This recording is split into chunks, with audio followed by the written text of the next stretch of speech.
A 100-year-old mystery thrusts Madison into the national spotlight, and the case kicks off our week-long Cold Case Wisconsin special. In 1911, a 7-year-old girl was murdered, her body discovered days later in Lake Monona. Good evening, everyone. I'm Michelle Lee. And I'm Eric Franke. 2 arrests would follow, but they divided the city then and still do now. In this Cold Case Wisconsin News 3 investigates, Jennifer Hoff asks, who killed little Annie Lemberger? Eric, all this time later, and there's still really no easy answer, but we look to Annie's nephew to help us unravel the case that he didn't even know about until more than 7 decades after the crime.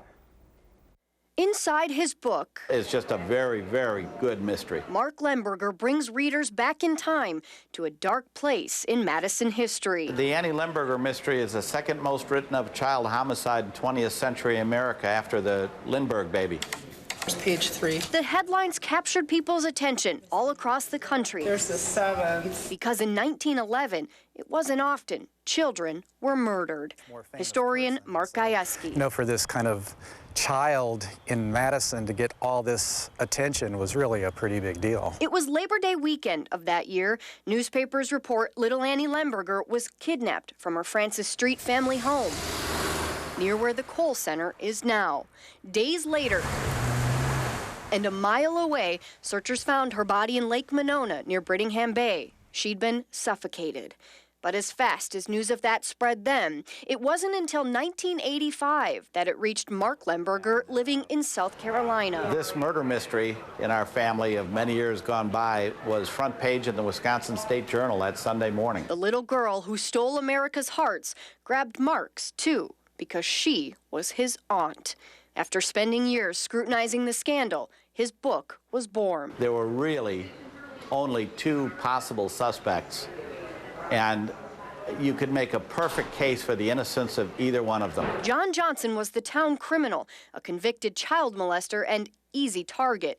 He confessed to the crime, but despite recanting, spent 10 years in prison before an attorney, anxious to gain public office, took on his case and during trial introduced a surprise witness that would stun everyone. He basically bribed a woman to come forward and accuse Annie Lemberger's own father of the murder. Immediately, Martin Lemberger was arrested and Johnson freed. It said in a fight to be first, the same newspapers that reported Annie's death failed to investigate May Sorens's claim Martin was the killer. The papers and people had to blame someone, and for no other reason jumped on the bandwagon and accused Martin of murder. Even years later, when a polygraph test proved Sorensen lied, the damage was done. They certainly were not vindicated. Most of the town thought they were pretty evil for letting poor Mr. Johnson rot in prison for 10 years. Martin didn't serve time behind bars. The statute of limitations expired, but rebuilding his reputation might just have taken as much of a toll on the family. Martin had a stroke and died some 30 years after Annie did. Soon after, his wife won a settlement with a magazine that called Martin a murderer. She used the money to buy a monument that memorializes a little girl that captured the nation's attention. It was just such a great whodunit. But any more answers about this Wisconsin cold case have long been buried with Annie Lemberger. I asked my mother, did Grandpa do it? She said, do what? I said, kill little Annie. She said, no, he didn't kill her. I said, well, who did? She said, nobody knows. Neighbor John Johnson was granted clemency and paid $5 grand as compensation for his sentence. He would die of pneumonia in 1938, while the attorney who helped free him was elected judge, but eventually disbarred for borrowing money from bootleggers in exchange for lighter sentences. So who killed Annie Lemberger? Mark there in the story encourages people to read his book and come up with an answer for themselves. Boy. That is quite a story. Many, many years ago. Many Jennifer, years ago. Thank you very much for sharing that with us.